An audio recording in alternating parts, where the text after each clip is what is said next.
Changing your Wi-Fi network name, SSID, and password on your Rogers Ignite system is now simple using the Rogers Ignite app or website. First, log into the Rogers Ignite app or the Rogers website using your My Rogers credentials. Navigate to the Internet or Wi-Fi section and select your modem.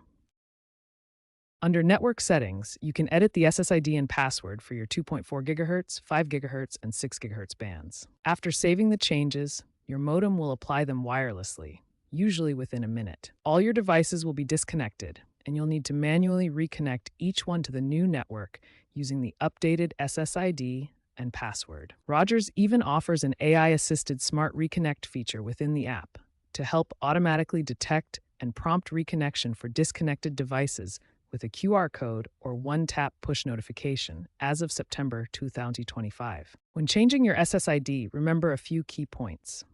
Your SSID is the name devices use to find your network, so changing it requires manual reconnection of all devices. Rogers Ignite modems support multiple bands. Make sure the changes apply across all bands unless you have a specific need. For security, use WPA3 encryption and a strong, unique password of at least 12 characters. While hiding your SSID is an option, it's generally not necessary with a strong password and WPA3. After making changes, test connectivity on various devices to ensure everything is working correctly. Should you encounter any issues, Rogers provides 24/7 customer support via chat, phone, and online forums. Newer Rogers Ignite systems use mesh Wi-Fi and AI features to make this even simpler.